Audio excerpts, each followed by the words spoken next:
রাস্তায় পড়ে থাকা টাকা উঠালে কি গুনাহ হবে এবং এই টাকা কাকে দিতে হবে? ভাই, রাস্তায় যদি কোনো কুড়িয়ে পড়া জিনিস পাওয়া যায়, আপনি 10টা টাকা পাইলেন, 5টা টাকা পাইলেন, একটা কয়েন পাইলেন বা কোনো কিছু পাইলেন, এটা যদি উঠানো হয় তাহলে কি করতে হয়? কি করতে হয় বলেন? আমাদের দেশে অনেকে বলেন যে রাস্তা থেকে কোনো কিছু কুড়ানো, হারানো কোনো জিনিস যদি আপনি উঠান, কারোর হারানো, কারোর পড়ে গেছে, আপনি উঠাইছেন, তাহলে যেটা উঠাইছেন ওটা ডবল দিতে হবে। এরকম একটা মাসালা আপনারা শুনছেন না শুনেন নাই? এই মাসালাটা কেউ একজন বানাইছে যাতে করে কেউ ভয়ে আর কারোর টাকা পয়সা না তোলে। নেক উদ্দেশ্যে কিছু জাল হাদিস তৈরি হয়েছে, তার মধ্যে এটা একটা। অথচ কোরআন হাদিসে কোথাও কথা বলা হয় না। তো আপনি এক কাঠি আগ বাড়িয়ে কেন এরকম নিজের মন গড়া মাসআলা বলবেন? এটা জায়েজ নাই, গুনাহের কথা। এ ধরনের কথা বলা যাবে না। যদি রাস্তায় কোনো কিছু পড়ে থাকে দেখেন আপনি, জিনিসটা যদি খুব তুচ্ছ হয়, সামান্য হয়, ধরেন কথার কথা 2 টাকার কয়েন, এটা যার হারাইছে সে আর এটা খুঁজতেও যাবে না, আপনি জানেন খুব সামান্য জিনিস, তাহলে সেটা আপনি নিজে গরিব হলে গরিব খেলেন বা কোনো গরিবকে আপনি দান করে দিলেন। আপনি নিজে গরিব হলে আপনি নিজে খেয়ে ফেলতে পারেন বা কোনো গরিবকে দান করে দিতে পারেন। আর যদি জিনিসটা দামি হয়, ধরেন আপনি 1000 টাকা পাইছেন, 2000 টাকা পাইছেন, মূল্যবান কিছু পাইছেন, যেটার মালিক এটাকে খুঁজে বেড়াবে আপনি জানেন, তাহলে সেক্ষেত্রে এটা নেওয়ার পর আপনার দায়িত্ব হলো চতুর্পাশে ভালো করে ঘোষণা দেওয়া, ভাই এই জায়গা আমি কিছু টাকা পাইছি, কার হয় নিয়ে যাবেন। দীর্ঘদিন আপনাকে ঘোষণা দিয়ে যেতে হবে, যেতে হবে, যেতে হবে। কোনোভাবেই মালিক আর পাওয়া যাচ্ছে না, কোনো হদিস নাই, কোনো আলামত নাই, কোনো কিচ্ছুতেই পাচ্ছেন না, আর আশাও নাই। এতদিন হয়ে গেছে, অনেক দিন হয়ে গেছে, বহুত খোঁজাখুঁজি করছেন, তারপরেও পান নাই। তাহলে এবার কি করবেন? এই টাকা কোনো গরিব, কোনো অভাবী, যাকাতের হকদার মানুষকে দিয়ে দিবেন। ওই ব্যক্তির তরফ থেকে, যে আল্লাহ এই টাকার যে মালিক, তার তরফ থেকে আমি দান করে দিলাম, সবটা তার অ্যাকাউন্টে জমা হবে। আর আপনি যদি এরকম করেন যে আপনি ওইটা নিয়ে একটু খুঁজলেন, খোঁজাটা এমন ভাবে খুঁজলেন যাতে কাউকে না পাওয়া যায়, এই টাইপের খোঁজা খুঁজলেন, হ্যাঁ?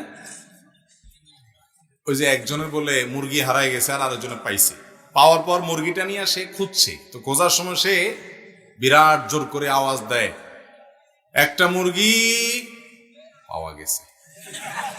এমন ভাবে পাওয়া গেছে বলে যে এটা আর কেউ শুনে না। সবাই মনে করে কি জানি কি একটা মুরগি বেচা হবে না কি, পরেরটা আর মানুষ শুনে না। তো এইভাবে সারাদিন ডাকি ডাকি আসে, পরে আসি বলে, হুজুর আপনার কথা অনুযায়ী আমি আজকে বহুত চিৎকার দিয়ে দিয়ে ডাকছি, কোনো মালিক টালিক পাই নাই, এখন আমি গরিব মানুষ, আমি খাইতে পারি কিনা। তো এরকম মাসালা ঘুরে যদি খান তাহলে কিন্তু জায়েজ হবে না। আপনি যদি কোনো কিছু তুলেন, কুড়ানো জিনিস, তাহলে আপনার দায়িত্ব হবে সেটা কি করা, ঘোষণা দিয়ে। ফর এক্সাম্পল, আপনি একটা বাজারে পেয়েছেন, তাহলে বাজারে ওই দোকানের আশেপাশের দোকানগুলোতে আপনি কাগজ টাঙ্গায় দিলেন, নোটিশ লিখে দিলেন, দোকানদারদের মাধ্যমে ঘোষণা দিলেন, বিভিন্নভাবে ঘোষণা দিলেন। আবার ওই মসজিদে যায় ঘোষণা দিতে যায় না, ওইটা আবার না জায়েজ। এরপরেও যদি না পাওয়া যায় তাহলে সেক্ষেত্রে কোনো গরিব মানুষকে দান করে দিবেন। আপনি নিজে খুব অভাবী গরিব মানুষ হলে আপনি নিতে পারেন, খেতে পারেন, যদি মালিক পাওয়ার আশা একদম না থাকে। তাহলে ভালো করে খুঁজতে হবে এবং দিতে হবে। এখন কথা হলো, কুড়ানো জিনিস ধরা ঠিক না বেঠিক, এটা নিয়ে আরেকটা আমাদের মধ্যে ভুল বুঝাবুঝি আছে। অনেকে মনে করে না, কোনো জিনিস পড়ে থাকলে এটা ধরা উচিত না, ধরলে বরং ঝামেলা। যদি এটা আপনি না নিলে বরং আরেকজন মানুষ নিয়ে এসে খেয়ে ফেলবে, অসৎ মানুষ, এরকম মনে হয়, তাহলে আপনি বরং নিবেন। একজন একটা মোবাইল ফেলে গেছে, আপনি দেখেছেন, আপনি জানেন যে আপনি হারামটা খাবেন না, আপনার মধ্যে আল্লাহর ভয় আছে, আপনি খুঁজি মালিককে দেওয়ার চেষ্টা করবেন, আর আপনি না নিলে বরং অন্য কোনো লোক নিয়ে যাবে যার মধ্যে আল্লাহর ভয় নাই, এরকম আশঙ্কা হলে আপনার জন্য বরং সেটা উঠানো উচিত। কথা কি বুঝতে পারছি? ওইটা বরং আপনি তুলে নিবেন, কারণ আপনি না নিলে ওইটা আরো নষ্ট হবে, তসরুফ হবে, সেজন্য আপনি তুলে নিবেন।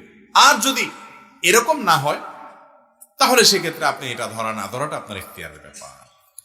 নবী করিম সাল্লাল্লাহু আলাইহি সাল্লাম বলেছেন, তোমরা ততক্ষণ পর্যন্ত ঈমানদার হতে পারবে না যতক্ষণ পর্যন্ত তোমাদের একে অন্যকে ভালো না বাসবে। আর তোমাদের মধ্যকার ভালোবাসা বৃদ্ধির জন্য হাদিয়া বিনিময় করা, উপহার বিনিময় করা, একে অন্যকে কোনো না কিছু দেওয়া, এটা যদি না করো তাহলে তোমাদের মধ্যে মহব্বত তৈরি হবে না। আমাদের দেশে উপহার দেওয়া নেওয়ার কাজটা করি, এটাও আমরা খুবই লিমিটেড কোনো কিছু ক্ষেত্রে আমরা করি। যেমন কথার কথা, জামাই, মেয়ের জামাই, তাকে হাদিয়া দেই, এটার ব্যাপারে ওয়াজ করার দরকার হয় না। মেয়ের সুখের জন্য মেয়ের জামাইরে হাদিয়া শ্বশুর শাশুড়ি দেন, কোনো ওয়াজ দরকার হয় এটার জন্য। কিন্তু ধরেন এমন একজন ব্যক্তি যার সাথে আপনার কোনো স্বার্থের সম্পর্ক নেই, একটা সামান্য কিছু হাদিয়ে দিলেন, একটা আতর হাদিয়ে দিলেন, একটা মেসওয়াক হাদিয়ে দিলেন, একটা কলম হাদিয়ে দিলেন, সামান্য কিছু হাদিয়ে দিলেন, এই জিনিসগুলো আমাদের মধ্যে আছে এখন খুব একটা। যেখানে স্বার্থ আছে সেখানে হাদিয়া দিই, আর যেখানে স্বার্থ নাই সেখানে কোনো হাদিয়া দেওয়া হয় না। আপনার প্রতিবেশী, আপনার পরিচিত, আপনার আশেপাশে থাকেন, আপনার জানাশোনার মধ্যে আছে, আপনার এরিয়ার মধ্যে আছে, যে কোনো মানুষ, তাকে আপনি বড় হোক আর ছোট হোক কিছু একটা হাদিয়া দিবেন। এটা একটা বড় কাজ এবং ইবাদতের কাজ এবং সওয়াবের কাজ। এগুলো আমি দেখি না আমাদের দেশে। সৌদি আরবে আমি দেখেছি যে এই ধরনের ছোট ছোট আমলগুলো করার জন্য, যেগুলোকে আমরা দেখতে ছোট মনে করছি, আল্লাহর কাছে সেগুলো হয়তো অনেক বড় হবে, এগুলো করার জন্য তারা মরিয়া থাকে। মহিলাদেরকে দেখা যায় যে কোনো পাবলিক প্রোগ্রামে গেলে, এমনকি পুরুষদেরকেও আমি দেখেছি অনেক, যে তারা ধরেন ওয়াজ মাহফিলে আসছে, পকেটে চকলেট কতগুলো নিয়ে আসছে। আমরা তো শুধু ওই নিজের বাচ্চার জন্য বাজার থেকে কিনে নিতে জানি, এই স্বার্থ ছাড়া আর কিছু আমরা জানি না।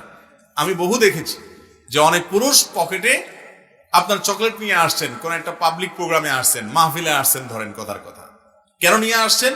যে আশেপাশে হয়তো ছোট বাচ্চা থাকবে, একটা একটা দিবে, হাদিয়া দিবে। এখন আমাদের দেশে তো আরেক মুসিবত, আরেকজনের বাচ্চারা চকলেট দিতে গেলে মাইর খাওয়ার ভয় আছে, বলবে কি পড়ে দিছো না কি ভঙ্গাই দিছো, আবার কোন বিপদ হয়। কারণ এত চিটারি বাটপারি, এত প্রতারণা যে মানুষকে বিশ্বাস করাও কঠিন আসলে। তো যাই হোক, আপনি অচেনা জায়গায় না দেন, আপনার আশেপাশে পাড়া প্রতিবেশী জানাশোনা জায়গায় উপহার বিনিময় করেন। উপহার বিনিময় করা একটা ইবাদত, এই ইবাদতটা আমাদের থেকে হারিয়ে গেছে এবং এটাকে আমরা ইবাদত হিসেবে জানি না। 10 নম্বর এবং সর্বশেষ যেটি বলবো তা হলো, কারোর সাথে কথা বলার সময় আপনি হাসি মুখে কথা বলবেন, এটা একটা ইবাদত। হাসি মুখে কথা বলা, হাসি মুখে কথা বলা মানে আপনাকে কেউ সালাম দিল, আপনি ওয়ালাইকুম আসসালাম রহমতুল্লাহ বললেন এবং তার সাথে কথা বললেন একটু মুস্কি হাসি। মুস্কি হাসি আপনার মুখে ঝুলবে, অবস্থায় কথা বলবেন। এমনটা আমিও অনেক সময় করতে চাই, করতে পারি না, নিজের সঙ্গে লড়াই করে অনেক সময় ভুলে যাই, অথচ কঠিন আপনার অনেক অফুরন্ত সওয়াবের ভাগীদার হতে পারে আমরা এমন একটা আমল। নবী করিম সাল্লাল্লাহু আলাইহি সাল্লাম বলেছেন, তাবাসসুমুকা আলা ওয়াজহি আখিকা সাদাকা। কোন মুসলমানের সাথে যখন তুমি কথা বলবা, তখন সে হয়তো তোমাকে একটা কথা জিজ্ঞাসা করলো বা সালাম দিল বা কেমন আছেন জিজ্ঞেস করলো, তুমি তার সাথে কথা বলার সময় যদি একটু হাসি মুখে কথা বলো, মুস্কি হাসি তোমার মুখে যদি থাকে, তাহলে এর বিনিময়ে তুমি আল্লাহর কাছে দান করে যে সব মানুষ পায়, শুধু একটু মুস্কি হাসি দিয়ে তুমি সেই সব পাইতে পারো। আমাদের দেশে এই আমলটা পাওয়া যায় না। এই আমলটাও আরবে প্রচুর পরিমাণে প্র্যাকটিস আছে। যারা মিডল ইস্টে আছেন বা ছিলেন প্রবাসীরা, তারা জানেন, সৌদি আরবে ছিলেন বা বিভিন্ন দেশে ছিলেন, কাতারে ছিলেন, কুয়েতে ছিলেন, আপনারা জানেন যে সেখানে কেউ কারোর সাথে সাক্ষাৎ করলে, চেনা হোক আর অচেনা হোক, জানা হোক আর অজানা হোক, পরিচিত হোক আর অপরিচিত হোক, কথার কথা সালাম দিছে তো ওয়ালাইকুম আসসালাম হাসি মুখে দিবে তারা। এটা সওয়াবের কাজ। আমাদের দেশে এই হাসিটাও আমরা রিজার্ভ করে ফেলেছি স্বার্থের জন্য। সামান্য কিছু মানুষের সাথে হাসি, যেমন বসের অফিসে গেলাম, বসের রুমে গেলাম, তখন বসের সালাম দিয়ে আসসালামু আলাইকুম স্যার। এখানে হাসার জন্য ওয়াজ করা লাগে না, ঠিক না বে ঠিক? ওসি সাহেবের রুমে গেছেন, তো সেখানে মাশাআল্লাহ সালাম দিয়া আসসালামু আলাইকুম ওসি সাহেব, ওখানে আর ওয়াজ করা লাগে না, ঠিক না বে ঠিক? একজন সাধারণ মানুষ, রাস্তায় অচেনা মানুষ, তার সাথে আপনি হয়তো কথা বলতেছেন, কিন্তু আপনার মুখে হাসি আসে না। ভাইরা আমার, বিনা কষ্টে সওয়াব পাওয়া যেতে পারে, ইবাদত হতে পারে, এমন একটা ভালো কাজ হলো মানুষের সাথে হাসি মুখে কথা বলা। আমাদের দেশে এখন হাসি মুখে কথা বলাটা এই পরিমাণ হারিয়ে গেছে, মানে এই ম্যানার্স, এই ভদ্রতা শুধু সৌদি আরবে কেন, মিডল ইস্ট কেন, অমুসলিম কান্ট্রিগুলোতে পর্যন্ত, কাফের মুলুকগুলোতে পর্যন্ত, ভিন্ন ধর্মাবলম্বী মানুষদের দেশে পর্যন্ত, তারা মুসলমান না কিন্তু তাদের মধ্যে এই ম্যানার্স আছে। এটা আমাদের সম্পদ ছিল, তাদের মধ্যে আছে, আমরা হারিয়ে ফেলেছি। সেটা কি? সেটা হলো কথা বলার সময় হাসি মুখে কথা বলা, ঠিক না বে ঠিক? তাদেরকে দেখবেন, ফরেনারদেরকে দেখবেন যে কত ম্যানার্স, কত ভদ্রতা, কত আন্তরিকতা মানুষের সাথে। এই কাজগুলোকে আমরা সওয়াবের কাজ মনে করি না, অথচ এটা সওয়াবের কাজ। আজ থেকে আপনি যদি নিয়ত করেন যে আমি যতজনের সাথে কথা বলবো চেষ্টা করবো একটু হাসি মুখে কথা বলার, কথা বলার সময় আমার মুখের মধ্যে এক চিলতে হাসি ঝুলে থাকে, যেন একটু যেন হাসতে হাসতে অন্তত মুস্কি, আবার হাসি মানে একেবারে আপনারা হা হা করে হাসতে বলিনি,